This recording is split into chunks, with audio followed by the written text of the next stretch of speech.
Yo, yo, yo, it's your boy, Ty, and I'm with my man, Ken. You are here with Ken and Ty on Chop It Up. Powered by hashtag It Is Written. What we do on our YouTube channel is equip and encourage believers to continue to do what God has called you to do.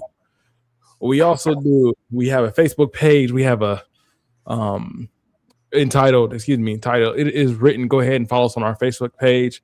I already mentioned we had a YouTube channel. Y'all know It Is Written. Subscribe, like, comment, and share. We also have a TikTok page, Equip and Encourage. All the pleasantries, all the niceties when it comes to introductions.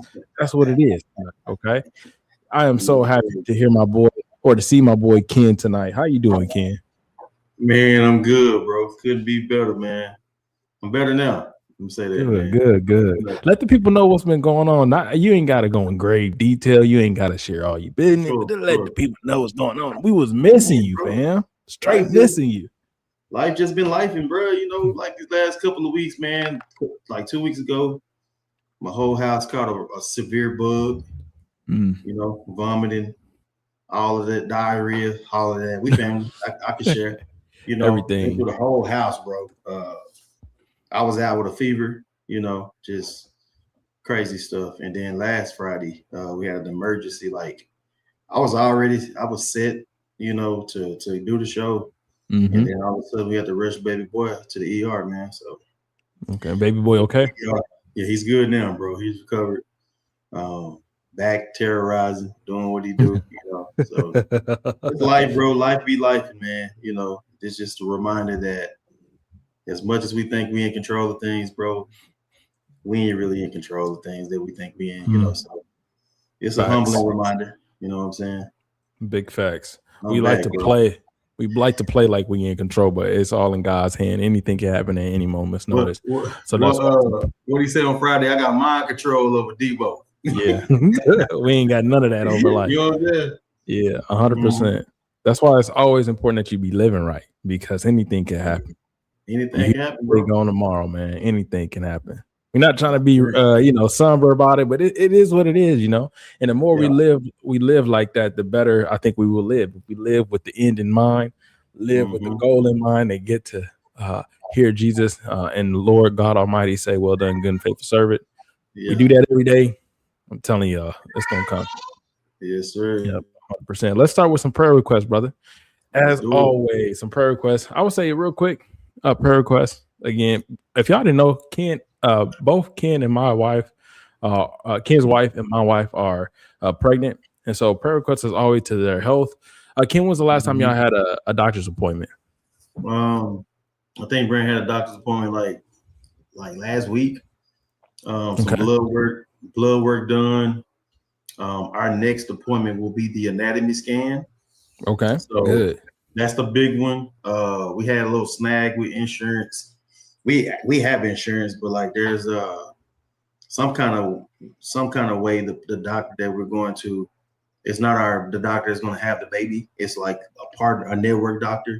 Yeah. And there's something different with their insurance. Like they don't take the kind we have. So it's real tricky, man. It's weird. Yeah. No one tell you this when you growing up, you know, that, you know, the all the administrative things that happen to have a baby. One, they're expensive. I mean, we kind of knew that. People have always told us that babies were expensive, but just a little nitpicky, like insurance information, administrative information. You know, we have a group of doctors for Ashley, and Ashley's going to rotate through each and every last one of doctors in case that somebody's off at the time of delivery, just so that she can be comfortable if anything were to happen. And so it's stuff like that, like you don't know, growing up when it comes to having children and having a baby. So we need a crash course. I really believe that. Like our primary doctor didn't deliver Judah because Judah was just so happened to be born on her off cycle or whatever. So another doctor actually delivered Judah, but June was delivered by the primary doctor in Kansas. So that was pretty cool. So we've seen both sides of it. You know what I'm saying? Yeah. Good. T, we would definitely be praying for you. This is my aunt way out in Arizona, Ken. We definitely will be praying for you. Okay. So whatever prayer you need for, just continue to write or write it down in the comments below and things like that. So that's the request for me and Ken is really just our wives, man. The fact that our wives are pregnant, you know, and things that come with that. Anything else you can think of? Yeah. For me, Yeah. Man, I mean, I don't know your mom's exact sentiments when she said unity in our community, but I felt that when she said unity in our community. I feel the divide in our community right now, bro, in America, bro. Like, I feel like we're going backwards with this race stuff, man. Black people and white folks. It's like there's so many more people in America than just us, but we have this unresolved conflict amongst African Americans and Anglo Americans, bro. That we really need Jesus, bro. You know, 100%. 100%, man. So yeah, the only thing that's really gonna cut through this is Jesus and his blood and his sanctifying grace. It's the only thing. Yeah, we've tried it all different type of ways. I've tried it all different type of ways. Even in college, I remember reading so much, not even of scripture, just reading a lot of sociologists, a lot of history on race relations, and even I read some Christian books, John Piper, Bloodlines, just trying to get a handle on this because what I was confronted with at Grace College, and it plain and simple, the only thing that's going to rectify this issue in America is Jesus. It's Jesus, bro. That's what I resorted to. Yeah, man. I mean, it's like it lies dormant until something happens. And then it's like it never went away. It just surfaces. It's like everybody says, here we go.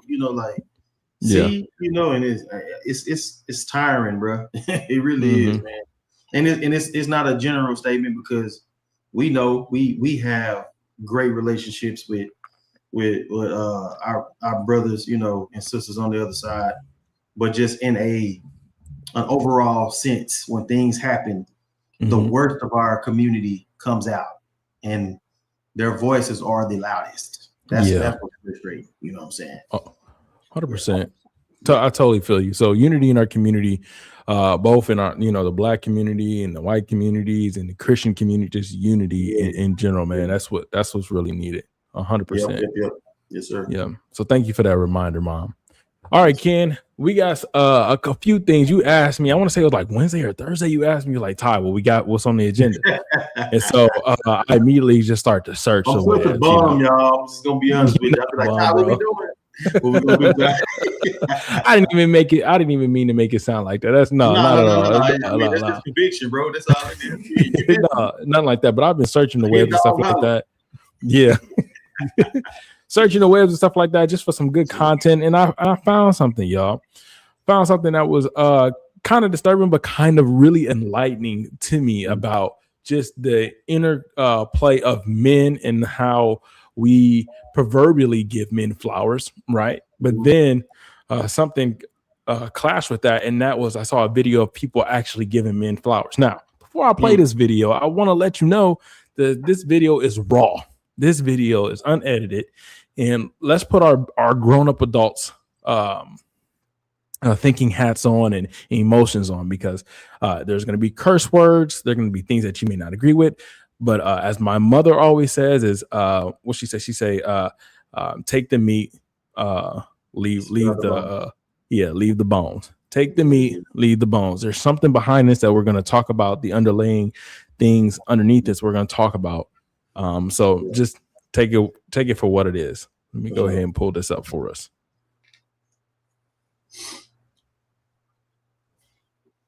Bro, y'all got me flowers, bro. Yeah. What the fuck? Oh, for real? Nah, roses? I ain't gonna lie. I've never got roses a day in my life. I'm not gonna hold you. I've not got any flowers for real. This is actually amazing. These for me for real? Yeah. Thank you. Oh.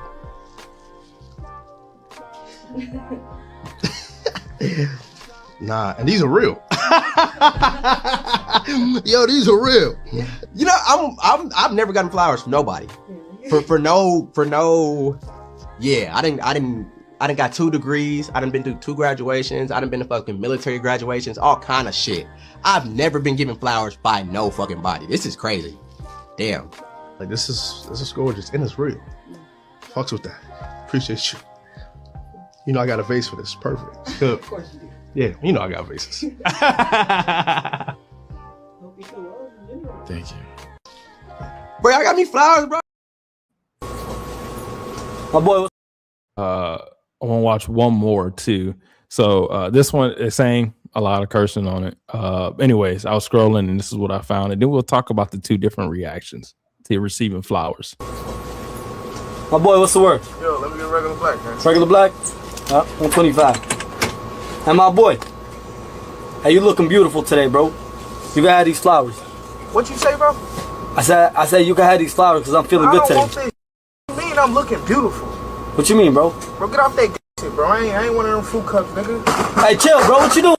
Just stow up in here, bro. What you doing, bro? What's wrong with you, bro? I'm looking beautiful. Nah, bro. I said because I'm feeling good today. Nah. You said I look beautiful, nigga. I said you look. I ain't no bitch, boy. I said, bro. I said I'm having a good. You at, gang? Bro, I literally said I'm having a good day, bro. I said I'm having a good day, bro. Nah, you call me beautiful. I ain't no goofy, gang. What you want me to call you ugly? Just stow up.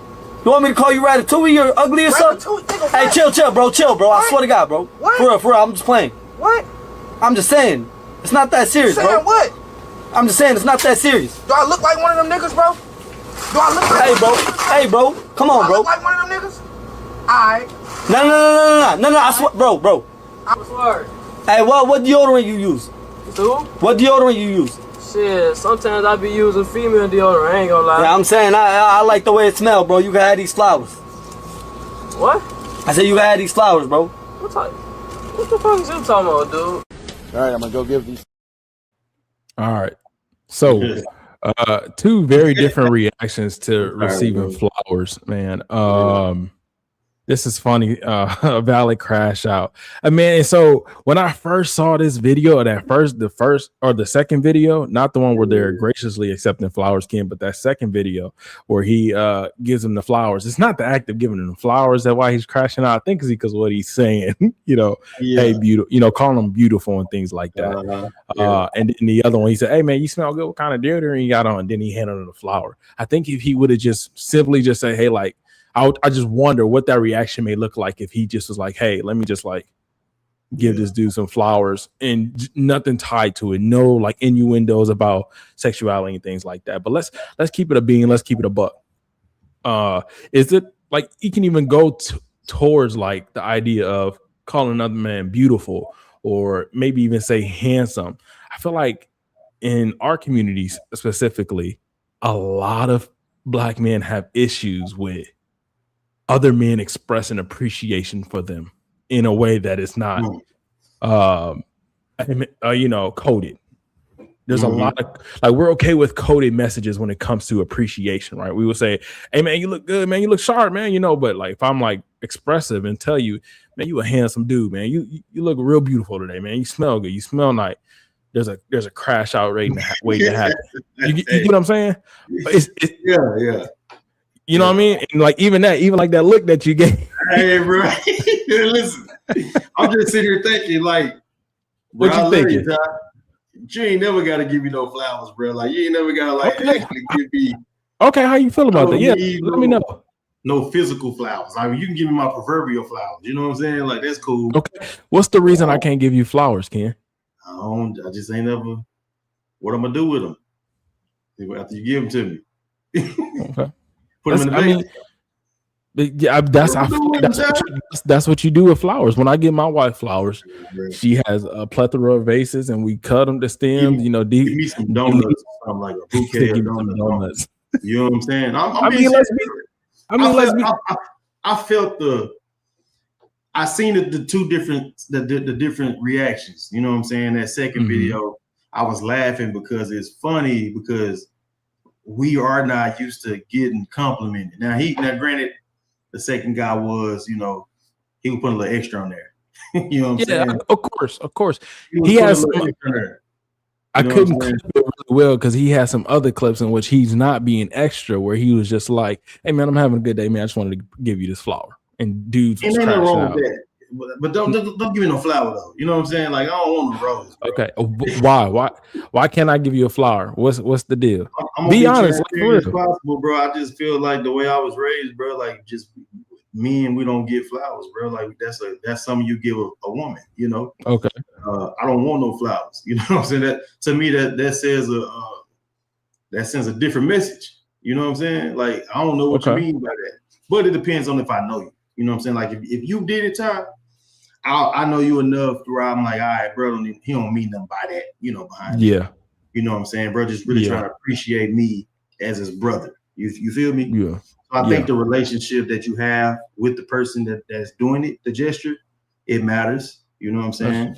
Yeah. What do you think? What do you think, bro? I kind of lean on the other side of it, man. I think there's a huge sensitivity in the Black culture, Black males. Any type of threat to Black male masculinity is a trigger for Black men. Sure. I think sometimes because there's deep-rooted issues, that truly bleeds into, I'll say, every part of our lives, bro. I'm gonna be that woke guy, and I'm gonna say there's some issues that have to go all the way back to slavery, bro, and how we view masculinity as Black men, And you mentioned it in like a couple episodes beforehand, like how we gravitate towards strength because we feel like that's what we need strength, and we need to align ourselves with things of strength, which is important, which I agree. But I feel like this issue is as deep as absentee fatherhood in homes in our communities. This is deep issues, to men. Like what we see is like just accepting an act of flowers, accepting something that was soft in us, right? But I know young fathers, and I know young Black males who won't accept a hug from another man. You get what I'm saying? That they don't like it's a side hug or a dap up. And so I think it speaks to a larger deficiency we have in our culture. It's the mere fact of flower. It's not just about the flowers. It can't just be about the flowers, because the flowers don't hurt you. Ain't nothing wrong with it. Symbolize something else, though.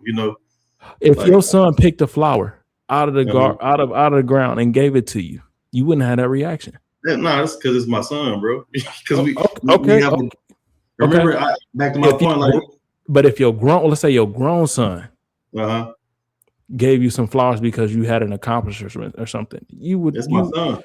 You would be okay with it though? I would receive it. Yes, sir. I would. Bro. You would? Okay. Yeah. Okay. Because it's my son, and I agree with you, bro. Not flowers, but as a father, I every so often I'll tell Judah, I'll say, "Hey, bro, come here, bubba, get daddy a kiss," and I kiss my son, bro. It goes back to what you said with the Black male masculinity, man. There's something in us that we feel like we always have to show aggression and masculinity.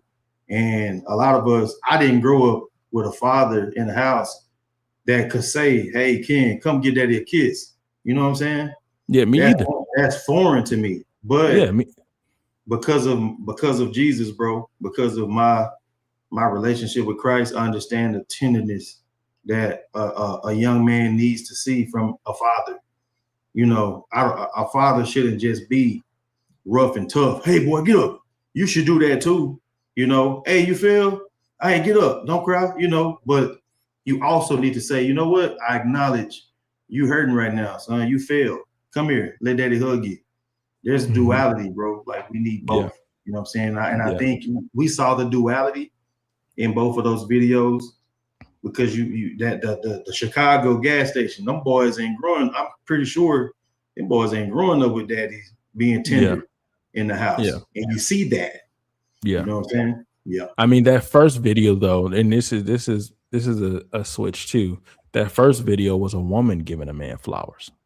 That was a woman behind the camera giving a man flowers. And he's like, "Man, this is for me." And it was soft. And so I wonder what that looked like in Chicago. They was at the Chicago gas station. It was a good looking woman handing men flowers. I would think that would be a little different. I would think it would be a different reaction. I think it wouldn't be so like rah. It'd be like it'd be like I think it would catch a lot of dudes off guard. If some woman just was like, "Give you flowers," my wife right now, just hand me flowers.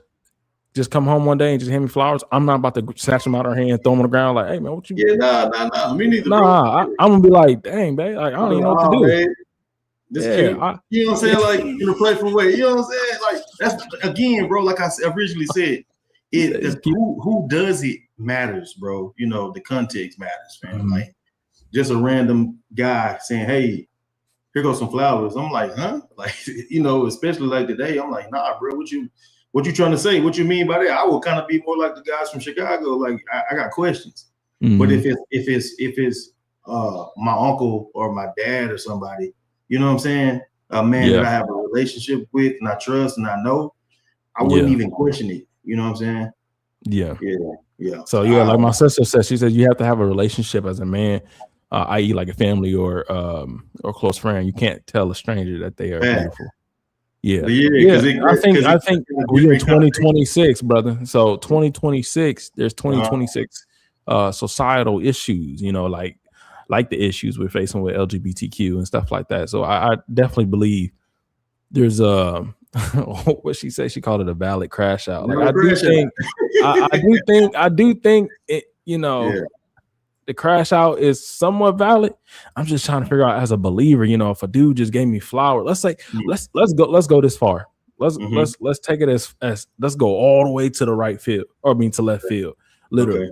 Let's say a person that is presenting himself as part of the LGBTQ community handed you flowers and said, you look good, and gave you flowers. It even called you beautiful. How would you, as a Christian, how would you respond? Would it be a valid crash out? Be honest. I got questions. Hey, listen, because of that person, you just the description. You know the intent. You know because of that person, how they present themselves. Again, it goes back to relationship for me. Okay. I can't speak for everybody, but it goes to relationship. You feel me? Like if I know you, you could be of the LGBTQ community, bro. Like if I have a relationship with you, that's different. You know what I'm saying? But if you're a stranger and I don't know you, my initial discernment is gonna say, what's the intent?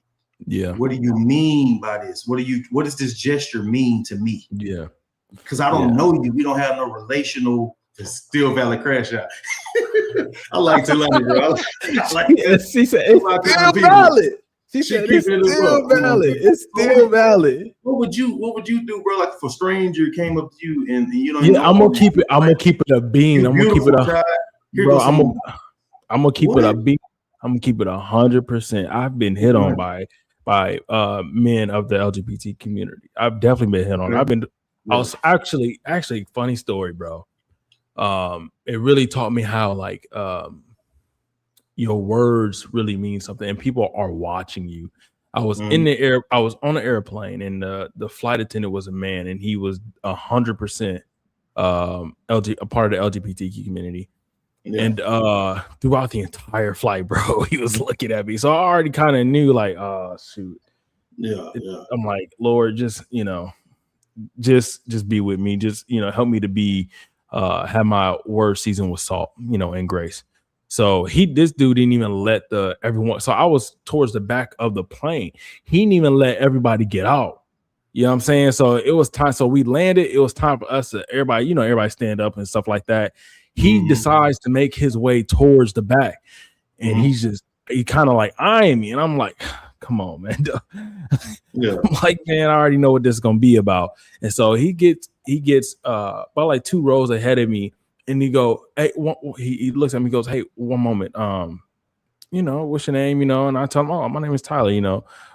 He gets to saying, oh, are you staying? And you staying here? I'm like, yeah, I'm actually like visiting my girlfriend. I was dating Ashley at the time. I was getting off to get a DFW. And she goes, okay, well, can I at least have your number or anything like that? And at that moment, there's 2 things you can do. Mm-hmm. You can be rude and humiliate and demean this person, right?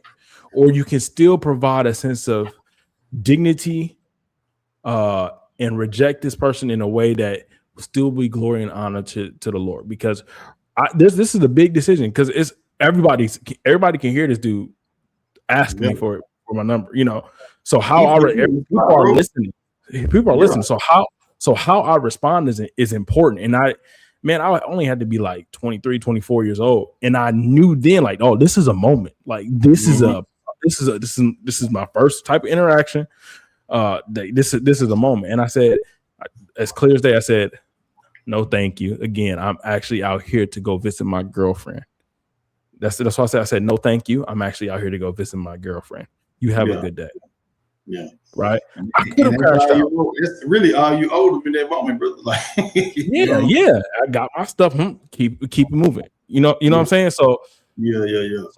So like, I don't know, bro. It's just they're because what I would hate is to hurt my witness, and not even with him, with other people around me. Somebody you know what I'm saying? Somebody that don't know me. You know, what if somebody came up, nobody did, but what if somebody came up to me afterwards, like, man, the way you handled that, like who taught you how to? Hey, man, I'm a believer in Jesus Christ. Believe that everybody has dignity. Imago Dei. There's an opportunity for ministry there. But if I were to have that crash and the crash out, maybe valid. You could have been like, nah, gang.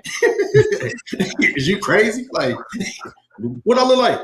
Hey, I could have went Chicago on him. Flip his plane upside down. Hey, I'll be on a no-fly. I can get on a no-fly list right now. You'd have been viral. You know what I'm saying? Yeah. 100%. So I feel what you're saying, bro. Like, you handle whatever with grace, bro. Because these days we gotta be ready for whatever, but we also have to be. That's why I've been praying lately. Like, Holy Spirit, lead me. Like, Holy Spirit, you take the keys. That's what we've been talking about at church.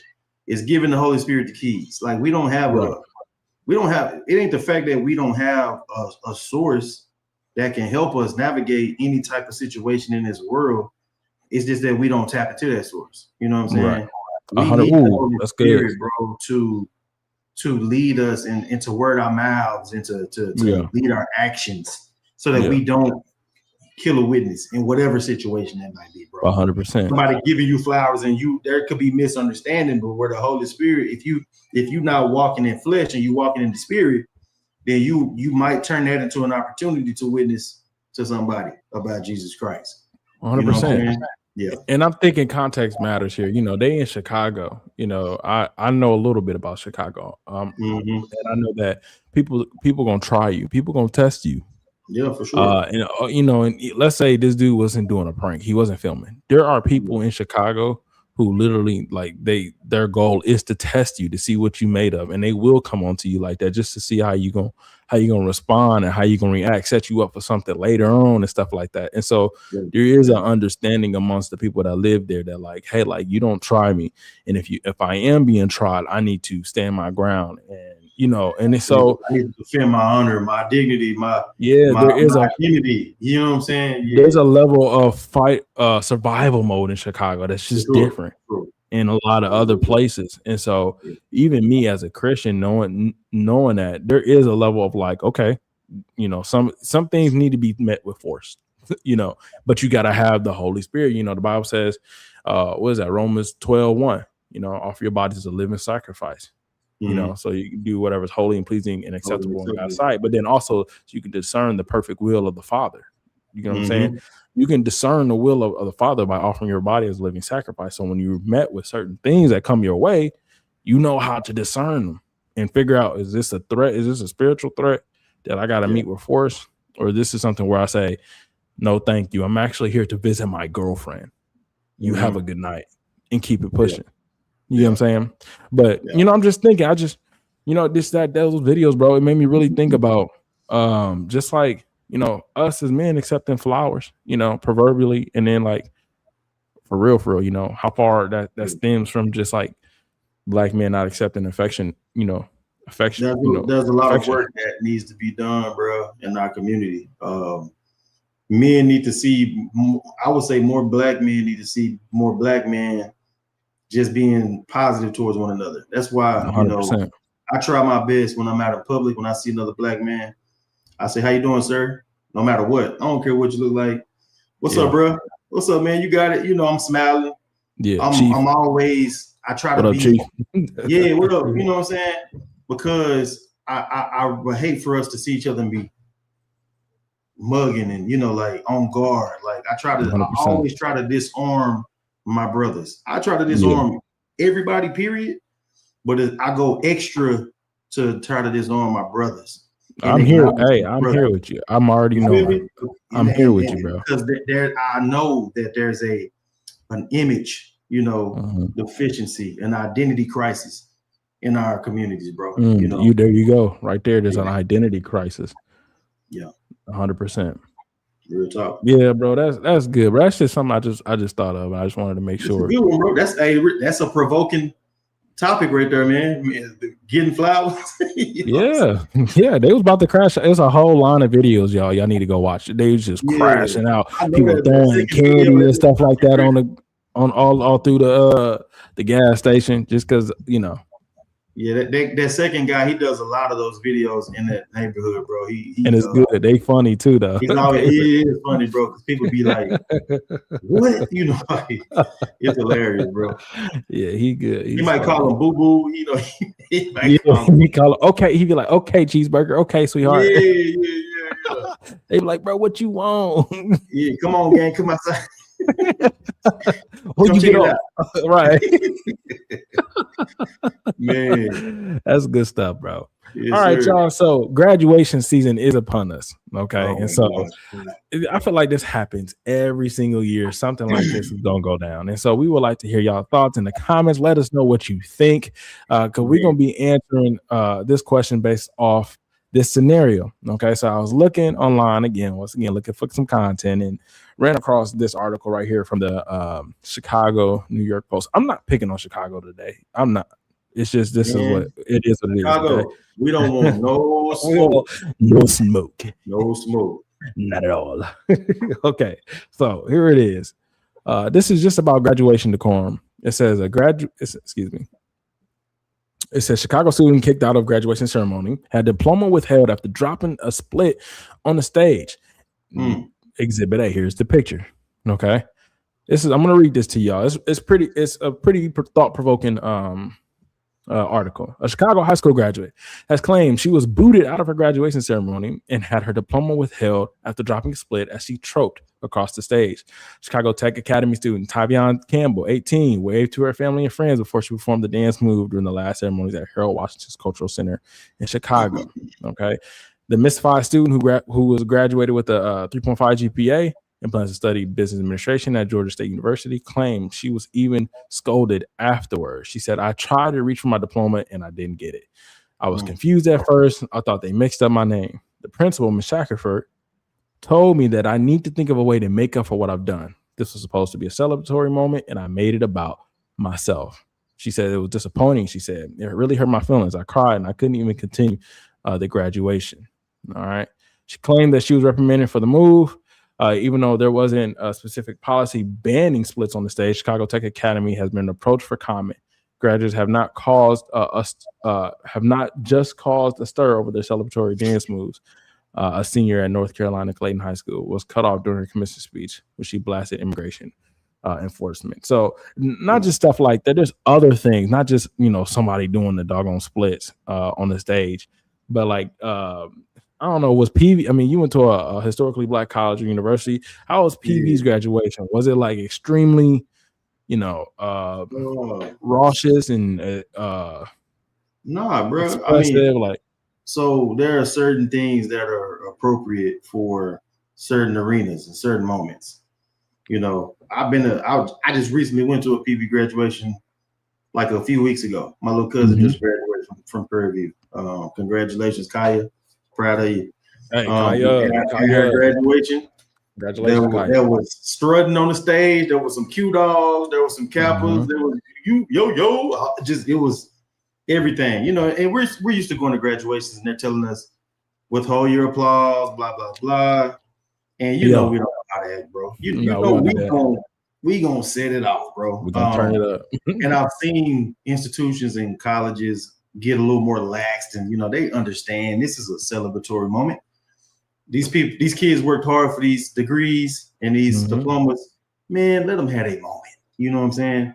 But you again, I think we got to understand that there's certain times and certain places where certain gestures are appropriate. 100%. You know what I'm saying? It's okay to do your dance, baby girl.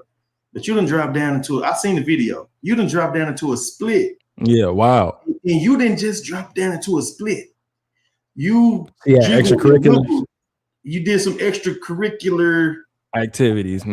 Gyration is what the grandma would say. All that gyrating, baby girl. That wasn't the place for that. You know what I'm saying? You took it. I'm just gonna be straightforward and blunt. You did a sexual gesture at a graduation. That wasn't okay. And if I was a father watching my daughter, I wouldn't want to see my daughter dropping down to a split on the stage to celebrate her degree and wiggling. 100%. Yeah, I wouldn't want to see that, bro. Yeah.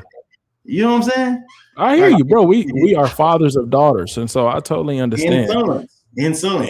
You know I wouldn't want to see my son on stage pop it and do the. You remember how we used to do this in elementary school, degeneration? I wouldn't want to see Julie get on the stage and be like, like, no, that's not. I'm laughing, bro, because we used to do that every chance we got, bro. We used to get so much trouble. Listen, we gotta be honest, man. We making many excuses and exceptions for things that our children are blurring the lines, and there's no respect for different, different arenas, bro. I'm just gonna be honest, man. Like that's not a popular take, but that's just my thoughts.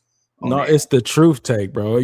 There is a certain graduation decorum. There is a certain way that we must conduct ourselves in certain situations, i.e. graduation. Ecclesiastes chapter 3 is a time and place for everything. A time for war, time for peace, a time for this, time for that. It's a time and place for everything, y'all. And Tyvion Campbell, I'm glad you're about to graduate with a 3.5. That's like wonderful. I'm glad you're about to go to Georgia Southern University and study business administration. Like, good for you. Amazing. But this ain't it. But you took the focus off of the 3.5 GPA and you put it on the splits and the twerking. Right. And that's what the old lady said. The principal said, you made this moment should have been celebratory. You made it about you. You could have did so many other gestures and moves, baby girl. Yeah. But you did that one. That was the one that we have to teach our kids how to discern. How to it goes back to, for us, Ty, we raising our children, we're discipling our children to be Christ-like and to be led by the Spirit. Again, these are moments and times where it's important for us to have discernment, to have decorum, to understand what's appropriate, what type of move you can do, what type of move you shouldn't do. You can do anything, but not everything's beneficial. 100%. You know what I'm saying? Yeah. So everything's permissible, not everything's beneficial. Yeah, that's scripture. That's 100%. And I agree with you, man. I think we should, this question, should we restrict people? Should we restrict how people celebrate in public? Yeah, 100%. I'm not about to go and tell you what you should and shouldn't do. If you in your backyard at the house party because y'all graduated, hey, get your funky chicken on. Do what you gotta do to have fun. Because I understand, you happy, you graduated, David danced to his clothes off, right? It's just, we just got to do better, people. We can't, like you said, we can't be making these excuses for these babies. We got to teach our babies how to think and how to. We got to teach them how to understand that. Listen, the rules for you ain't gonna be the same as for somebody else, and this ain't no race thing. This is just an individual person thing. This is a where you live thing. This is a where you go to school thing. Like there's different rules for different games. You don't play soccer with basketball rules. You go to soccer and pick up the ball and start dribbling on the field, you're gonna get a foul or whatever. 100%. The ref is gonna throw a flag. If you pick up the basketball on the basketball court and start running and juking and running people over, bro, you're gonna get thrown out the game. We got to teach our kids to understand that there's different rules for different, engagements, and we got to perceive and understand where we are and how we play. Yeah.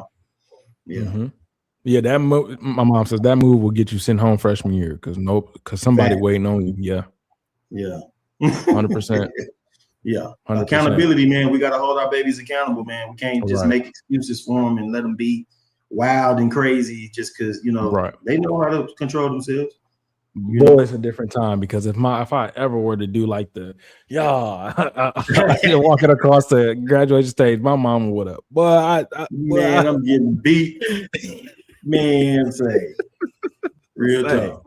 So my mom going to jail that night if I ever do something like that across the stage. You embarrass me, I'm about to embarrass you. 100%. Real talk. Let me shake it up real quick for us. Pun intended. let me shake it up for us. Dallas Uh-huh. Mavs arena moving. How do you feel about that? Switching gears. Man. Tell me how you know what? Let me show people where it's actually going to be moving to. This actually affects us, me and Ken, because I don't know how many Mavs games you've been to. I've been to several Mavs games and I enjoy them. Let me just real quick show y'all a map of DFW, a map of where they're thinking about moving the Mavs stadium. So here we have on the map, we have the Dallas-Fort Worth area, as you all can see, everything that's kind of highlighted, right? Let me go and show you all where it's currently located. And it's very centrally located. It's off of, was it Victory? Yeah. See if I can find Victory it. Where am I at? 35. Go. Let me see. I need to go further. Go down a little bit. Go. Yeah. Keep going down. Yeah, like right there, American Airlines Center, right there. Yeah. Boom. Yep, I see it. Right there. Yeah. Boom. So this is where it's at, y'all. Y'all see that? American Airlines Center. Look at this marker, right? Look at this marker as I pull out. Show you a wider scope of bird's eye view, okay, of where it's at. It's very centrally located in Dallas, the American Airlines Center. Y'all see that? All the rest of this is Dallas. There's American Airlines Center. They're trying to move it to the Valley View Mall. It's an old school mall that's near Addison. So if you just go all the way up to Dallas North Parkway, all the way up, 635 right there. 635 right here. Here's the Galleria. Go east. Valley View is right here. Right in there. Yep. There you go. This is where this is where they're trying to move it at. Okay. Now, people might say, yeah, it's still Dallas. Because it is still Dallas, but there's a difference. I'm trying to tell you. There's a difference from traveling from here all the way up there. Yeah. There's a difference. How do you feel about the Davs possibly moving their arena further up closer to Addison? Man, listen, like that content creator say, Nook, what is the name? If you from Dallas, don't nobody go to Valley View, dog.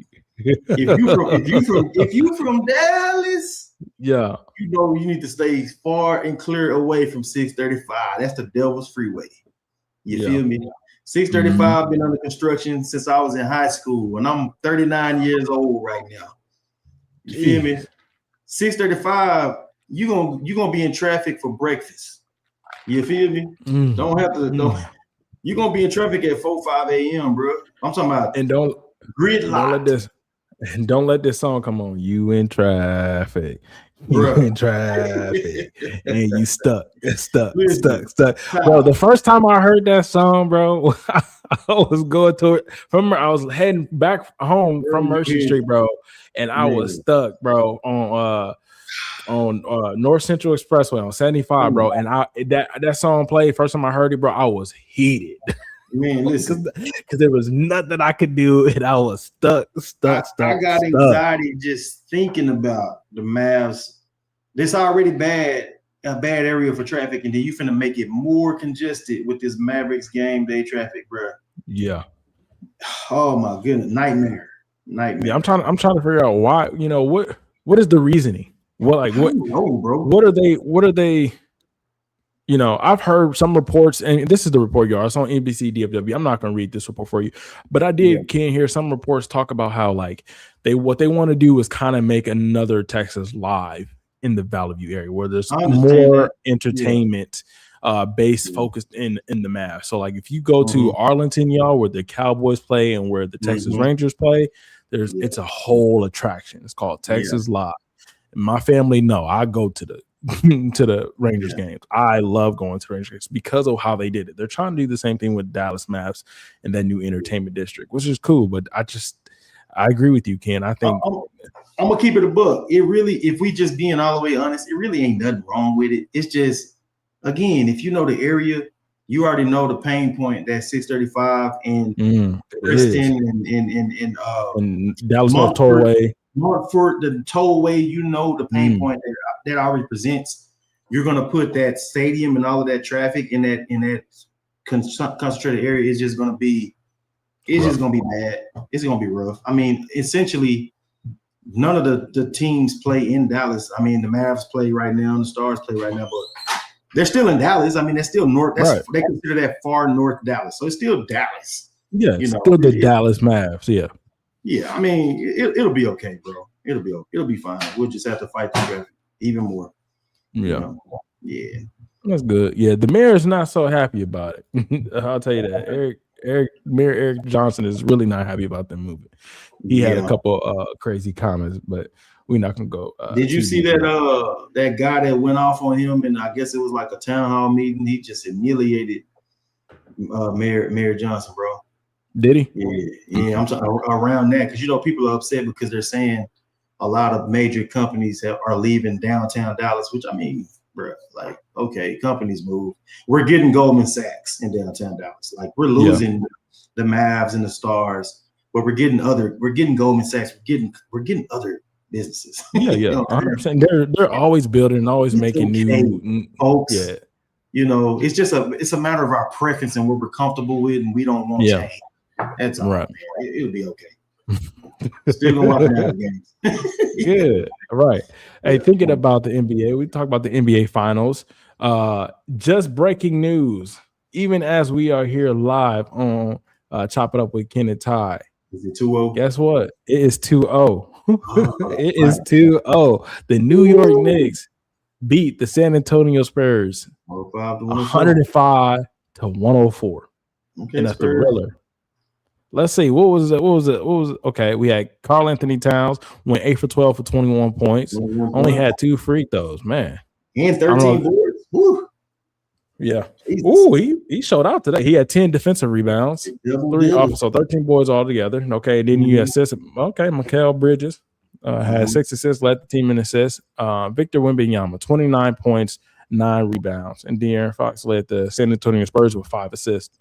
I don't know if you've seen the first game, bro. First game, the Knicks, the defensive rotation. Listen, Mike Brown, the head coach of the New York Knicks, is not known to be a defensive coach. They put Victor Wembanyama in the blender. He didn't know what he was doing. He was playing. He knew what he was doing. He was just playing outside himself. He was trying to make it go. He was trying to do something outside his skill set. Not saying he's not going to ever be able to be that skilled. But he was just, he was abandoning the post, abandoning getting the rebounds, and it caused spacing issues because somebody that tall, way out at 3-point shooting the 3-pointers, who's going to get the rebound? Karl Anthony Towns or Mitchell Robinson and things like that. But game 2, even crazier, man. Yeah, crazy. Some good coaching and strategizing going on because it sounds like I heard in game 1, Wemby kind of got outside himself. He was doing things that he shouldn't be doing, and it sounds like that might have been the case in game 2. Game 2, he had 29 points and 10 rebounds. That's not a bad game. So it's not a bad game. Not at all. Bad game at all. But yeah, not a bad game. I you know what though? Something that I just kind of and I agree, Talani. I actually want the Knicks. I know Ken right here is a Spurs Texas fan, so he wants the Spurs to do well. But I'm going for Texas, baby. And I understand that, and that's cool. If the Pacers was in like they were in back in 2023 or 2024, I was like, I'm a Pistons fan, but it's the Pacers. They my home state. I'm a root for them. You know what I'm saying? It is what it is. But I actually thought before when me and Ken was doing the bracket for the NBA, I was like, listen. This Knicks team is crazy. I told Ken from the jump. I said I like my chances. I like the chances for the Knicks to go all the way and win the finals. Yeah. They up 2-0. They go. They beat. They won both games in San Antonio. They're going all the way to New York. They're going to the Mecca of basketball. It's hard to see. I ain't gonna say they're gonna sweep them, but I still got Knicks in 6. I still think the Spurs. Still think they got enough talent to at least win 2 games. I do, but I got the Knicks in 6. I'm gonna say this, bro.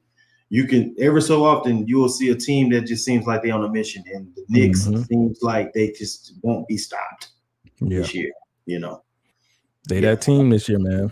Yeah, I wouldn't be surprised if they sweep the Spurs. I know that's gonna be that's tough. I know that's going to be an unpopular take, an impulsive take, Emmanuel Acho type take. But hey, man, that's tough. Sweep the Spurs? It's 2-0. Is it 2-0? Is it not 2-0? It's 2-0. They're going back to the Mecca. You're right. Hey, come on, going back to the guard. They're 2-0. Hey, you're right.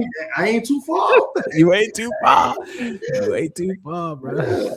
I'm trying to tell you, bro. It should be a good series, man. It should be a really good series. My aunt also agrees. My mom, go Spurs. Yeah, hey, like I said, I want the Spurs to make it in a competitive series because the Pistons are no longer in it. I'm like, I just want to see a good finals. That's all I want to see. I ain't got a dog in the fight, but I mean, I'm Texas all the way. You know, hey, I man, understand that. Great state. I understand that. Yeah. The great state. All right, here we go. Let's go NFL shakeup. If you didn't know, me and Ken love sports. If you didn't know that, we love sports. There was some trades and some signings that happened, Ken, over the weekend or over the past week or so that like really blew my mind. Okay. Let's talk about this Odell Beckham going back to New York, the New York Giants. How do you feel about that? Desperate. The Giants are desperate. The Giants are in desperate need of a wide receiver or something because, you know, I know Malik Neighbors is coming off of ACL surgery, and they're saying that he's still kind of limping around. They don't really know if he's going to be 100% when the season starts. So you go get Odell Beckham from the grave? Yeah. You go get ODB from the grave, man? Not the grave, bro. Not the grave. You're trying to rekindle something from, bro, that ship has sailed. Literally. You know what I'm saying? The last time we heard about Odell Beckham in New York, he was on a boat because they got put out the playoffs. With all the, you know, like, nah, bro, I don't know. Ty, tell me this. What do you think that's going to do for New York? I think publicity wise it is really good for New York. I think they're trying to retire him to go back to you know what I mean, to go back there. I don't think there's going to be an actual like legit I don't think he's going to make an impact. That's what I'm trying to say. I don't think he's going to make an impact here on the Giants. And it would behoove me to think that he's going to go somehow and go off and return back to Odell Beckham form. Right. Yeah. But it is. On a serious note, this is good for that wide receiver room for mentorship. You know, he's a vet. You know what I'm saying? I think he's still got a little juice. So I think, you know, we might see a game this season where Odell go for dang near 100 almost. You know, and stoke the fire in the hearts of the New York faithfuls. You know what I'm saying? Kind of turn the clock back a little bit, but I don't see that doing much, but just being a mentor for those young wide receivers. 100%. I think Malik Neighbors can learn a lot from Odell Beckham. For sure. Absolutely. 100%. I think how to handle the spotlight, how to be the guy, the wide receiver one in the Big Apple. I think Odell Beckham Jr. going there is going to really help. They need some help if they're going to be serious when this season starts, bro, because they got us. They got us first. At the Cowboys, man. Do they? Yeah, that's the opening game of the NFL season. Dallas and New York. They went and got what's his Juju Smith-Schuster? Yeah. They got Odell. I don't like the Juju. Steve Slade. They don't really got no dogs in their wide receiver room, bro. They got Wandale Robinson. I think they still got Wandale Robinson. Wandale is he? I thought he was in Tennessee. I think recently went to the Titans, or was he playing there last season? I don't know, bro. Look, don't quote me on that. I'm about to do my research. I don't know, but they got a nice little core. I don't like the Juju signing. I don't. You're gonna talk about somebody who's you know, he's literally going to be there just as an old school coach for them. Listen, I'm gonna tell you this: their TikTok's gonna be fired. Yes, fire with Odell and Juju. TikTok's gonna be fired. They're gonna bring back fire TikToks to New York. That's not it. That's all we get is some fire TikTok dances. That's right. But man, but June 2nd, man. Myles Garrett, bro. One of the craziest signings trades I've ever seen in my life. Bonkers, bro. Bonkers. Absolutely ridiculous. Myles Garrett is going back to not back to Cali, but he's going to Cali, going to the LA Rams, bro. This is to me, this is huge for the Rams. This is huge for the rich just got richer. 100%. 100%. You go from Jared Verse to Miles to Thanos is crazy, bro. It is absolutely crazy. I'm upset. I think we played them too, the Texans. I think we played We do. LA. Yeah. Cowboys and the Texans play the Rams this year. So it's gonna be great. It's gonna be tough, bro. Because we played them last year for the the Browns was an AFC conference game. We played the Browns when we always had to see Myles Garrett as a Texans. But man, now we got to go to in our NFC schedule. Come on, we don't get no rest, man. Crazy. Yeah, that defense just got more crazier because they took both of those cornerbacks from the Chiefs, Trent McDuffie and the other guy, I forgot his name, 35. So that defense is respectable, bro. The Rams just might be a sleeper team this year, fam. Real talk. I don't think it's a sleeper. I think they it. You think they it? Okay. They walked in. They woke. Yeah, they're for 100%. Sure contender. I'm gonna be honest. I see them going to the NFC Championship. I'm not gonna lie. I wouldn't put it past them to be it. Yeah, I wouldn't put it past them. Hey, what's the date? June 5th. We said it first. June 5th. June 5th. Close. Rams in the NFC Championship. NFC Championship, not champions, but NFC Championship for sure. Yep. I like the Seattle Seahawks go back to the championship game too. Ooh, Rams Seahawks. Even without Kenneth Walker, even though Kenneth went to the Chiefs. I can see that for sure. That'd be nice. That NFC West gonna definitely be stiff. Rams, Seahawks, Niners just got Mike Williams. Mike. What's receiver from Tampa Bay? Mike Evans. Mike Evans. Bro. I got family that's from Arizona. Shout out to the Cardinals. Drafted my boy Jeremiah Love, Notre Dame. Shout out to good night, T. Love you. Thank you for being here. But shout out to the Cardinals, man. Because I'm only saying shout out just because the Jeremiah Love connection, but then also I got family in Arizona that love the Cardinals. So shout out to them. Shout out to them, man. Power of prayer, man. Ken actually put me on this next video, y'all, that we're gonna watch, and it really speaks to the value of prayer and how it can have a true impact on our lives, and sometimes in a physical, miraculous sense. So let's go fun ahead of me and call me church girl because I would pray before all missions, and I'm like, you guys are gonna laugh at me, but these prayers are what's keeping us safe. And we had a lot of atheists, people who were Buddhists, and they're like telling me to my face, I don't want to hear your prayers. And I was like, well, I'm still gonna pray. And we never got hit. But what's crazy is that when I got in trouble because I was being a hothead overseas, I got in trouble and I got pulled off the road as a punishment. So I was angry. They got hit every single time by a bomb. I was not with them. And so one day I seen my team leader come up kind of clapping. I'm like, what's up, man? He was like, hey, can you come back out? We keep getting hit and we need your protection. Whatever you're praying, it's working. I went back out and we were never hit. And as a testament, I was telling him in the back, there's this one mission that really always sticks with me. I was falling asleep at the wheel. I was working 12 hours, sometimes 16-hour days. And I remember driving over a bomb and it did not detonate. What happened is a truck passed me and we usually wave, and I waved at them. They went past me, hit the same bomb and blew up and killed 2 of the guys.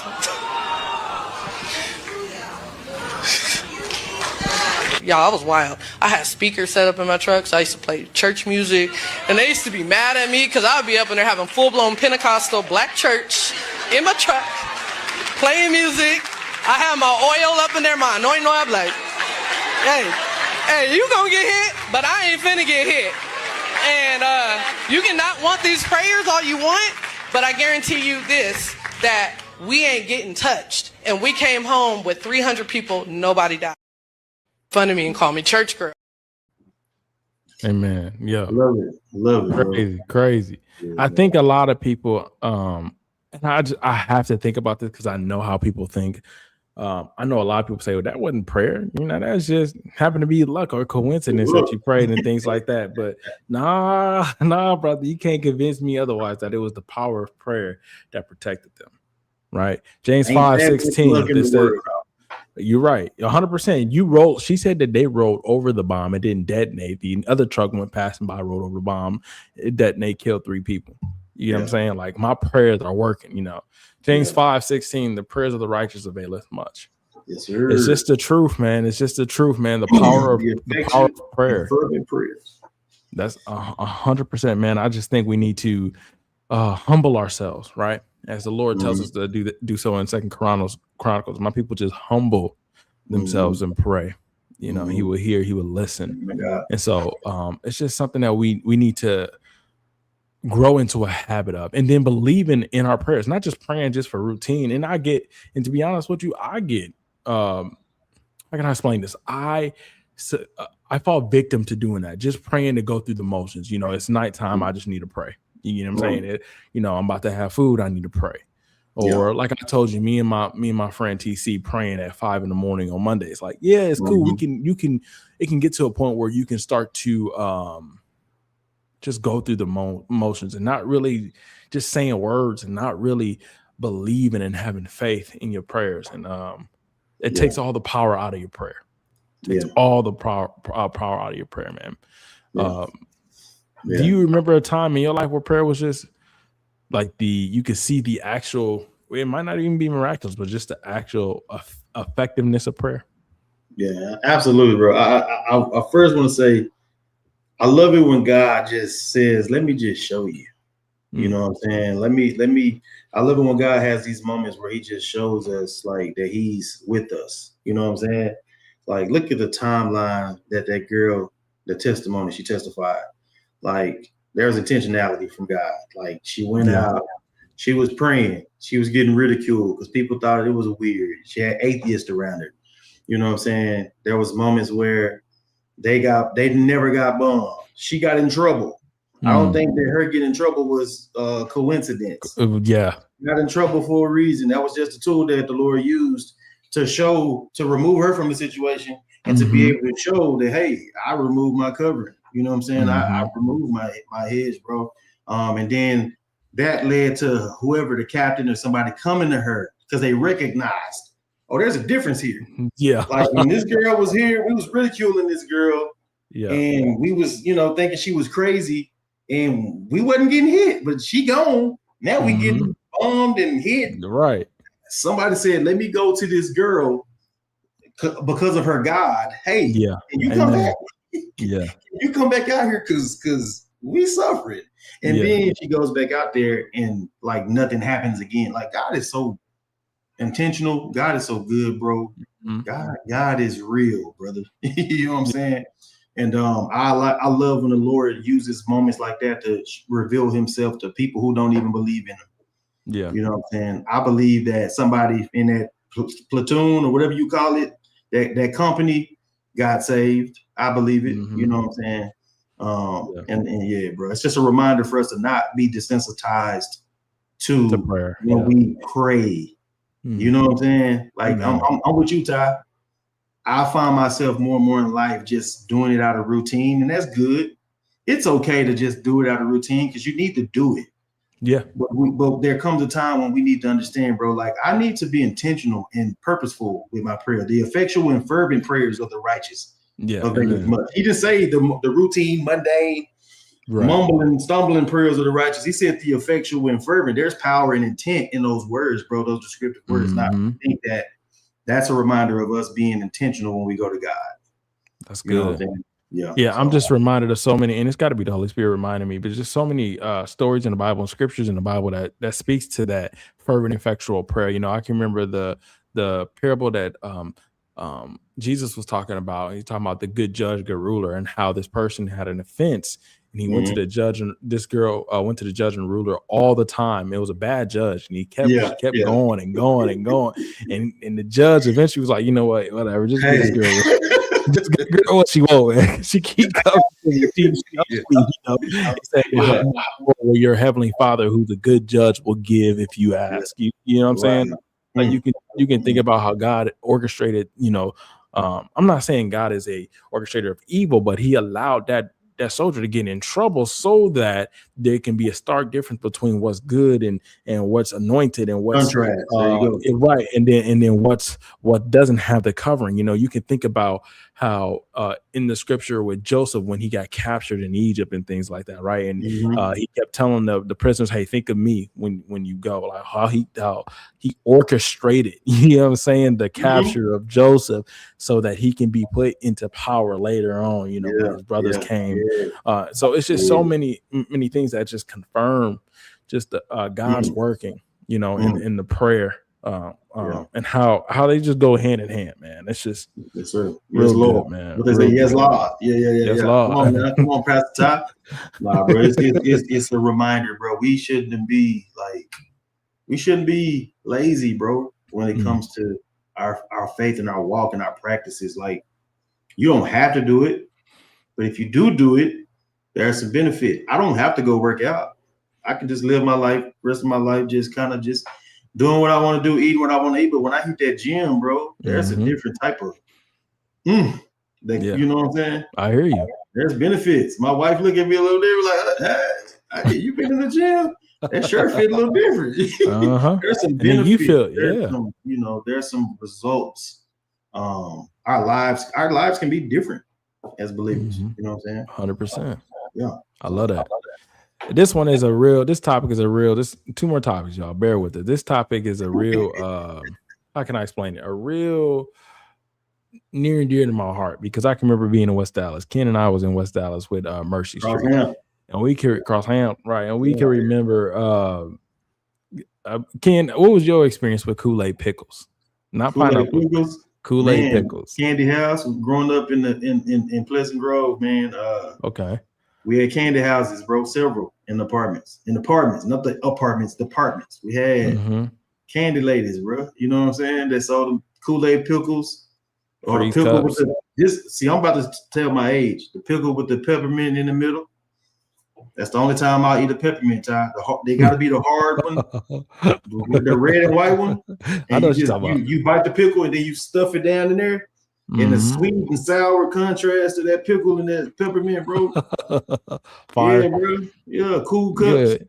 Yeah, bro. Yeah, cool. So y'all call them cool cups. We call them freezy cups or icy cups. Back in the day.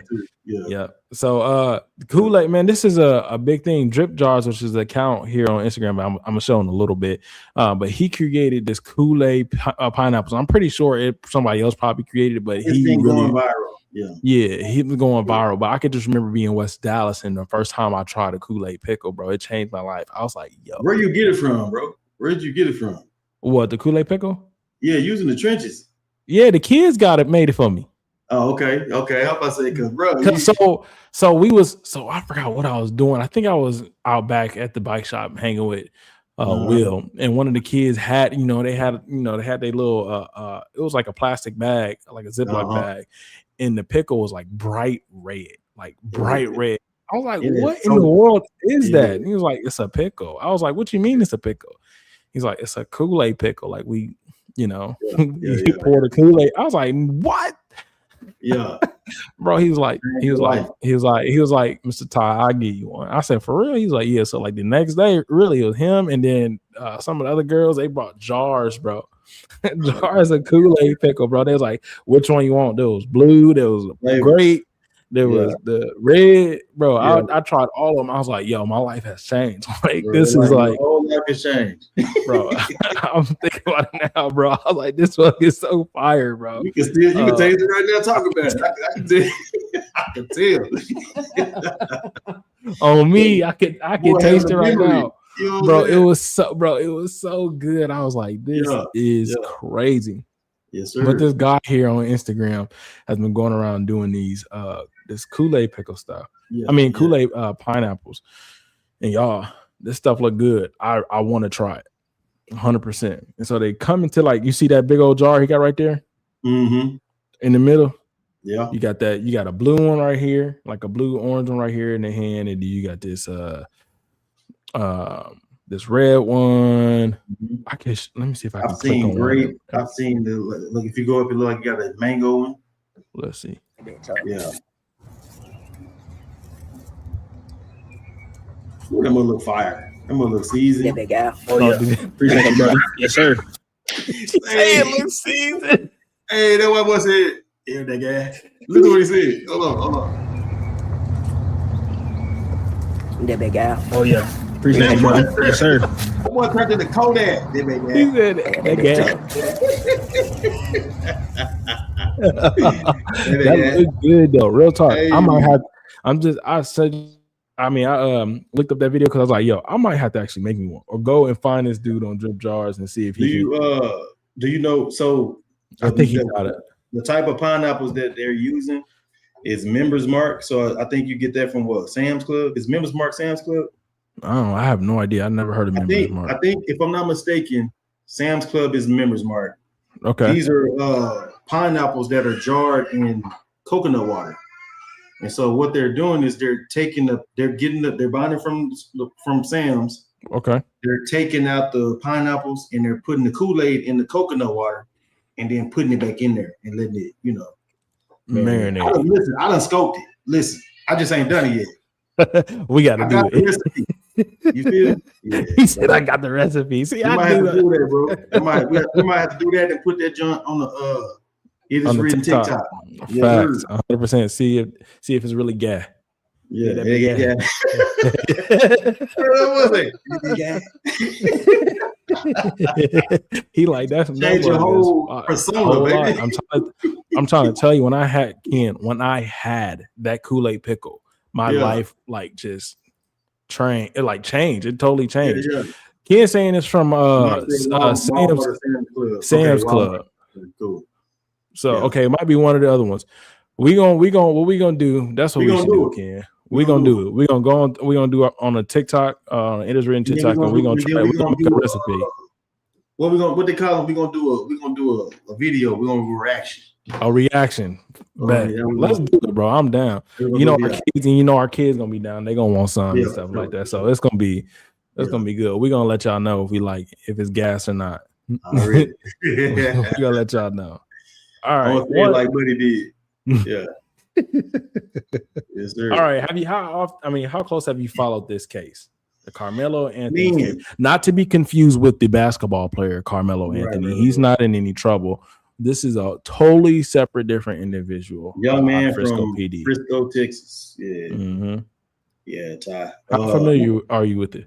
I'm familiar from the standpoint of like whatever they put on the news and whatever they put on social media. That's as much as I know. I've been following this one. I'm gonna say this. I feel like I don't know like too much details. Okay, but I'm glad you my said discernment about it just feels weird. Okay. Like I've seen some things of how the case is being handled. I don't understand why. Like that. Several people have said there's a video showing what happened. Are they showing that video? And maybe we'll get into it. You know what I'm saying? Yeah, let's get into it. Yeah, let's get into it. Yo, so the big thing right now that's causing a lot of uproar is the fact that the jury is an all-black jury. And so a lot of people feel some type of way because Karmelo Anthony is a young black kid in Frisco. And Austin Metcalf is the victim who was stabbed by Karmelo. Now, I read the arrest report. This is the entire arrest report from Frisco PD. Okay. Including it includes officers who had contact with witnesses, had contact with the actual suspect, who had contact with the actual victims and things like that. And let me just give you page 4 is Officer Wetzel Taylor. And I kind of just want to, Officer Taylor.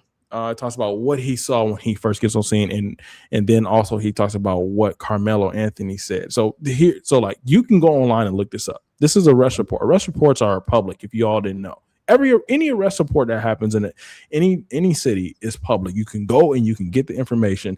I'm not fudging this information. This information is accessible. I just typed it in and boom, here comes the report PDF. Okay. And so basically, I'm going to sum this up. Basically what happens, there was basically a small confrontation between Karmelo Anthony and Austin Metcalf. Austin Metcalf is with Centennial High School. And then Karmelo Anthony is from Memorial High School, okay? And they were at a track meet. And basically what happens is multiple witnesses says Karmelo Anthony was sitting underneath a tent that belongs to Centennial. And Austin was trying to get Karmelo to move because he wasn't a member of the Centennial High School track. And so Some people said that Austin actually grabs Karmelo and tells him to move. Another one, actually, Austin's brother said that Austin actually pushed Karmelo or anything like that.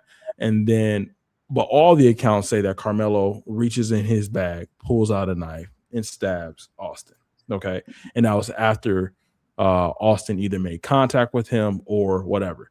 And so the big thing about this case is, and people are going to debate this a lot, and that's what lawyers are for. Big thing about this case is Karmelo Anthony's reaction on the same level or worth his reaction, same level of worth, or the forces equated to what Austin originally did. Is it justified for you to stab somebody if they just push you or grab you? Are you justified in stabbing them? According to most criminal code procedures, your force has to be equal or slightly above the force that was given to you. And it's clear, it's going to be really clear, Ken. I know people don't like this. It's going to be really clear that his force was unjustified. Carmelo's force was unjustified. Because someone grabs you or pushes you, you can't escalate to deadly conduct and stabbing and things like that. And that's basically what all it's is said, right? And so the reason why this brings up a lot of angst with people with the all-black jury is that most people know, hey, he's going to be guilty. There's going to be a verdict out that he is guilty of first degree, either murder or manslaughter. I think the actual charge is murder. That's the actual charge is murder. He's going to be guilty. Hold on.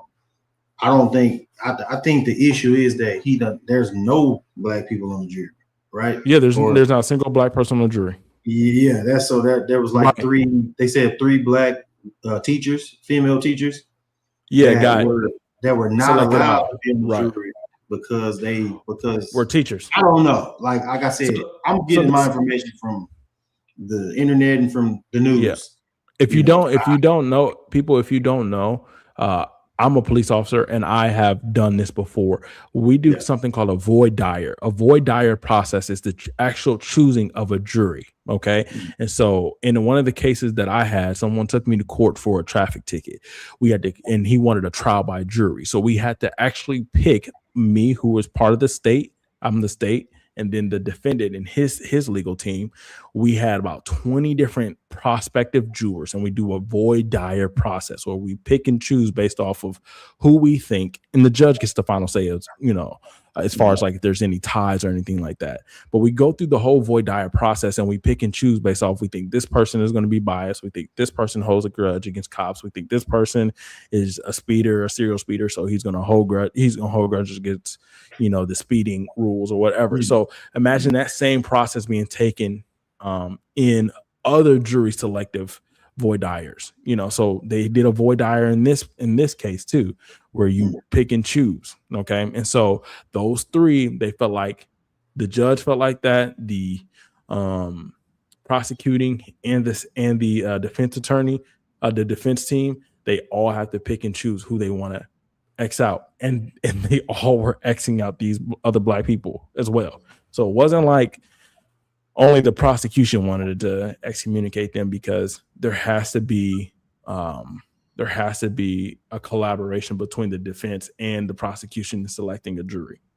And all the jury that was selected is all white. The reason why this is huge is because we believe he's going to be charged with first degree murder. When it comes to sentencing, that matters in a jury.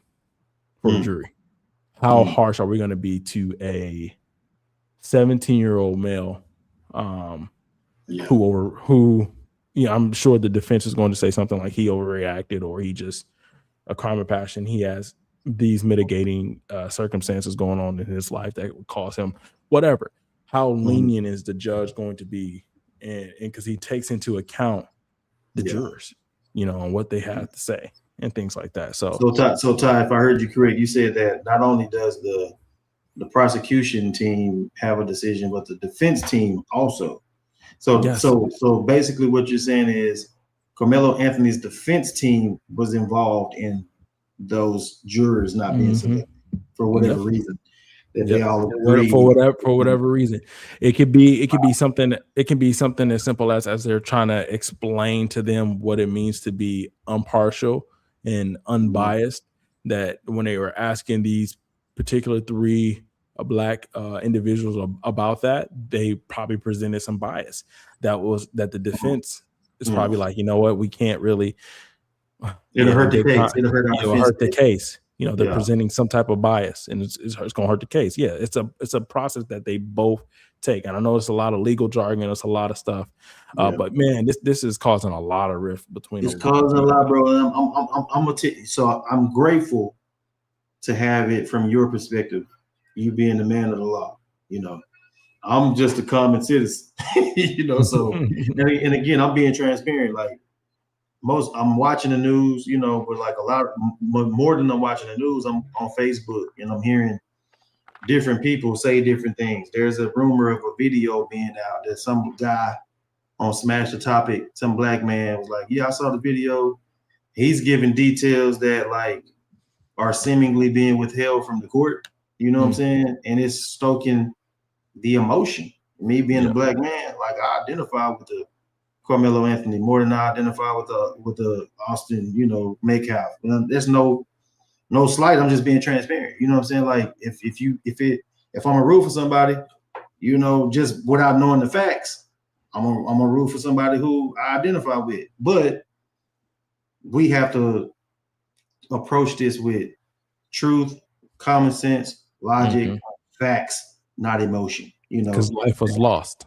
Because life was lost, you know what I'm saying? And we're sad about life being lost, period, no matter who it was. It could have been Karmelo Anthony, it could have been somebody else, you know what I'm saying? Life shouldn't have been lost. And 1,000%. And that's you brought up a great point when you said that whatever happened, that Karmelo Anthony met that attack with more deadly force, which you know, you can't. It's not justified. It's not justified.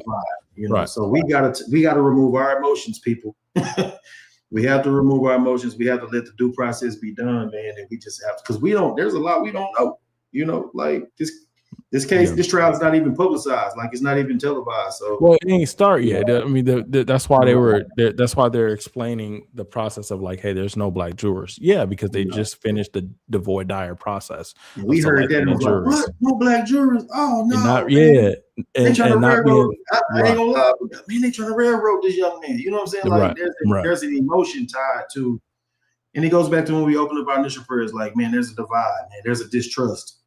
In between us and the judicial system, and you know, there's a lot, bro. Like we need some reconciliation, man, and some clarity, truth. 100%. And as things unfold, and I hope people do watch this, you know, because we're dealing with, you know, impressive, you know, a 17-year-old, you know, hopefully people keep up with it and they watch this and they follow the case, you know, follow the facts of the case and figure out what's going on and what actually happened. You get what I'm saying? So that we can best inform our children, you know, hey, like there's something to be learned from this, you know. You know. There might be other factors at play that we don't know about. There might be mental health issues. There might not be this may just be a teen that was just today was his day. We don't know the facts of the case. So, you know, before we, like you said, have that emotional tie of trying to railroad the young man, let's listen to what's going on. Let's listen to what's going on. Let's reserve judgment until we know what's going on. You know what I mean? That's true. That's right. 100%. Yeah. Hey man, I'm so happy we were able to do this, Ken. This is probably our longest. Yeah, this is our longest show we've ever done. I appreciate the people that are still on the live. Me too, man. We are back. Is Chop It Up with Ken and Ty, y'all, every Friday at 10 p.m. Where we're gonna be on Facebook and YouTube Live.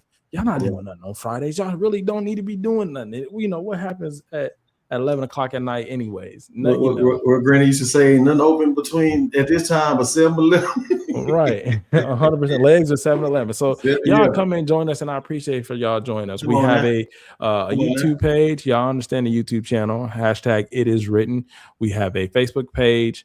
It Is Written. Follow us on there. Join the community. We have a TikTok. We want y'all to follow us on TikTok as well, man. We love y'all.